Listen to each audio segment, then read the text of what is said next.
দেখো বন্ধুরা, আজকে আমি মকা মাছের ঝাল বানাবো। রসুন ফোড়ন দিয়েছি, পেঁয়াজ বাটা, সাথে লঙ্কা বাটা মানে বেটে নিয়েছি, টমেটো, কাঁচা টমেটো দিয়ে এখন কালো জিরা সোমবার দিয়েছি, দিয়ে একটু কষাবো পেঁয়াজটাকে। তো দেখো মশলাটা কষে এসছে, জল দিয়ে নিই।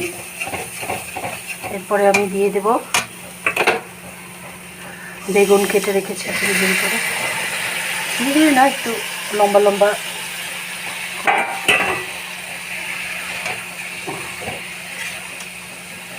বেগুনটা কষাবো, জল ছাড়া করবো।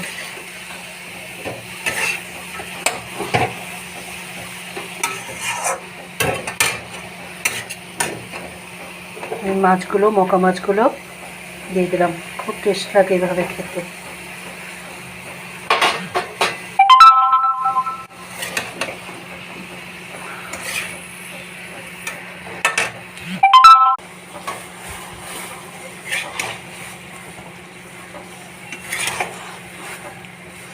আমি এখন একটু ঢাকা দিয়ে কষিয়ে নেব। তো দেখো বন্ধুরা,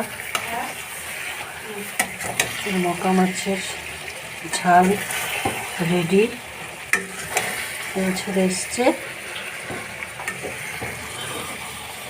দেখে তো খুব টেস্টি মনে হচ্ছে।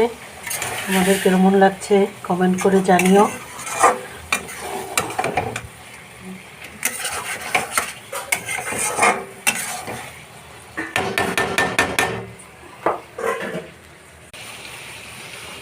তো ফাইনালি হয়ে এসছে আমার মকা মাছের ঝাল। এবারে আমি একটু ধনেপাতা ছিটিয়ে দেব। আর হলুদ লবণ তো দিয়েছি, হলুদ লবণ ছাড়া তো রান্না হয় না। যদিও বলতে হয়তো ভুলে গেছি কিনা মনে নেই, সেটা সবাই জানোই।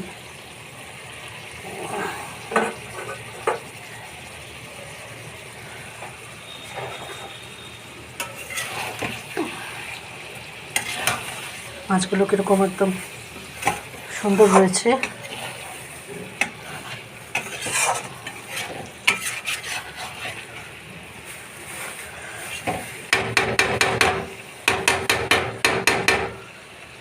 এবার আমি নামিয়ে দেব। তো তোমাদের কেমন লাগলো বন্ধুরা কমেন্ট করে আমাকে জানিও। ওকে, টাটা, বাই বাই, ভালো থেকো।